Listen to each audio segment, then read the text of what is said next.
MP और MLAs को एक आम आदमी वोट देकर जिताता है, लेकिन वो देश की प्राइम मिनिस्टर और स्टेट की चीफ मिनिस्टर को वोट नहीं देता। अगर एक आम आदमी देश के प्राइम मिनिस्टर और स्टेट की चीफ मिनिस्टर को वोट नहीं देता है तो उनको वोट कौन देता है? और जो भी आदमी प्राइम मिनिस्टर या चीफ मिनिस्टर बनता है वो कैसे बनता है? देखिए, हमारा इंडिया एक फेडरल गवर्नमेंट सिस्टम से चलता है। मतलब सेंटर में प्राइम मिनिस्टर अपने मंत्रियों के साथ देश चलाता है और स्टेट में चीफ मिनिस्टर अपने मंत्रियों के साथ स्टेट चलाता है। इंडिया में पॉलिटिशियन नेताओं का इलेक्शन 3 टाइप की वोटिंग सिस्टम से होता है: प्लूरलिटी, मेजोरिटी और सिंगल ट्रांसफरेबल वोटिंग सिस्टम। देखिए, हमारा एरिया में जो एमपी और एमएलए के लिए चुनाव होता है वो प्लूरलिटी वोटिंग सिस्टम से होता है। मतलब आपके एरिया में एमपी और एमएलए की पोजीशन के लिए डिफरेंट कैंडिडेट डिफरेंट पार्टीज को रिप्रेजेंट करते हैं और हम जैसे वोटर हमारे इच्छा के मुताबिक जाकर किसी भी एक पार्टी को वोट देकर आते हैं। वोटिंग के बाद जिस भी पार्टी का वोट काउंट ज्यादा होता है वो पार्टी जीत जाता है। ये होता है सिंपल प्लूरलिटी वोटिंग सिस्टम, जिसमें जिस पार्टी को ज्यादा वोट मिलता है वो जीत जाता है। लेकिन सीएम और पीएम की सिलेक्शन प्रोसेस जानने के लिए आपको पार्लियामेंट समझना होगा। हमारा पार्लियामेंट 2 हाउसेस को लेकर बनता है, लोकसभा और राज्यसभा। लोकसभा में मैक्सिमम 552 सीट्स है और राज्यसभा में 250 सीट्स है। लेकिन करंट रूल्स एंड रेगुलेशन के मुताबिक लोकसभा में 545 सीट्स है और राज्यसभा में 245 सीट्स है। बाकी सारी सीट्स को ऑक्साइड चीन और पाकिस्तान ऑक्युपाइड कश्मीर के लिए रखा गया है। राज्यसभा के सदस्यों को एमएलएस के द्वारा सिंगल ट्रांसफरेबल वोटिंग सिस्टम से चुना जाता है। ये एक interesting and complicated voting system है। इसके बारे में हम वीडियो में आगे बात करेंगे।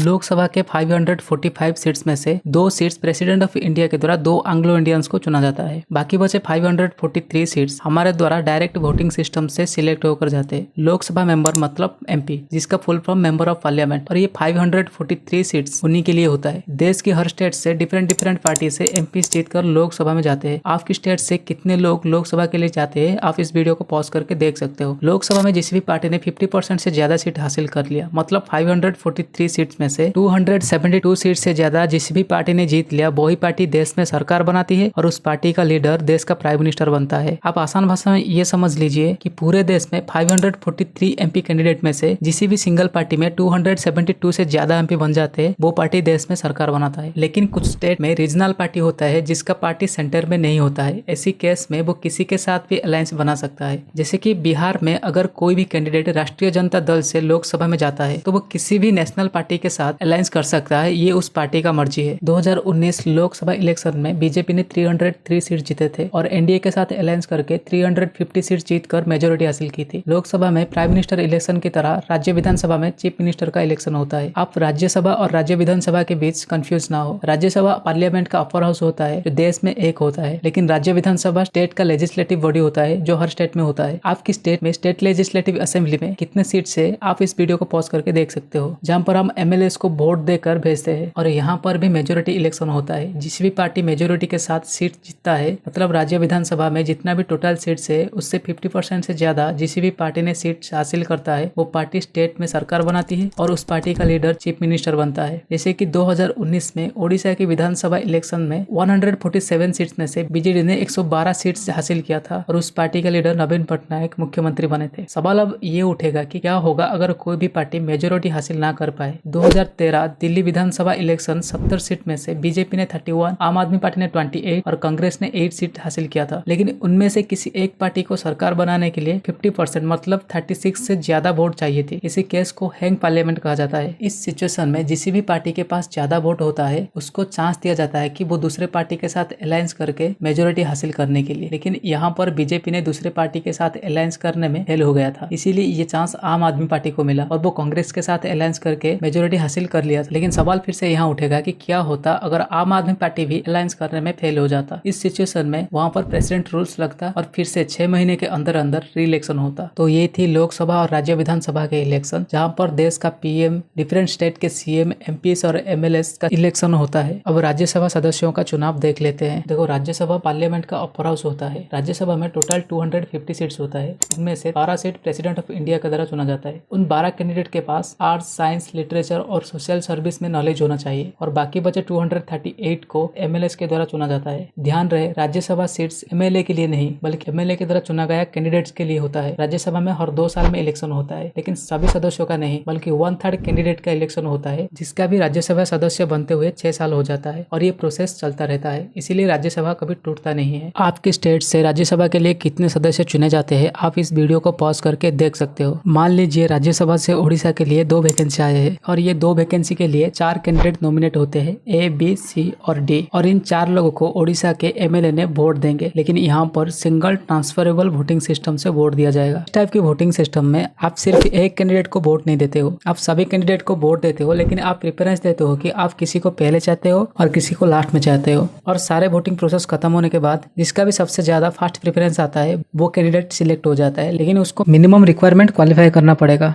मतलब total number of vote by total number of vacancy plus 1। तो ओडिशा के टोटल नंबर ऑफ एमएलए 147 और 2 वैकेंसी लिए थे प्लस 1, मतलब एक कैंडिडेट को कम से कम 49 फास्ट प्रेफरेंस लाना चाहिए राज्यसभा सदस्य बनने के लिए। लेकिन सिचुएशन ये होता है कि 147 वोट में से ए को 45, बी को 40, सी को 35 और डी को 27 फास्ट प्रेफरेंस मिलता है, और कोई भी मिनिमम रिक्वायरमेंट क्वालिफाई नहीं कर पाता है। तो इसी केस में जिसको भी सबसे कम वोट मिला होगा उसको डिस्क्वालीफाई कर दिया जाएगा, और उसकी वोट में सेकंड प्रेफरेंस जिसको मिला है, क्योंकि फास्ट प्रेफरेंस तो उसको ही मिला होगा, लेकिन सेकंड प्रेफरेंस जिसको भी मिला होगा वो वोट उसको ट्रांसफर कर दिया जाएगा। और ये सब के बाद जिसका भी फास्ट प्रेफरेंस ज्यादा होता है वो राज्यसभा सदस्य बन जाता है। तो ये थी complete process voting system of India. Video कैसा लगा कमेंट में जरूर बताइए, और वीडियो अच्छा लगा तो चैनल को सब्सक्राइब कर दीजिए, वीडियो को लाइक कर दीजिए।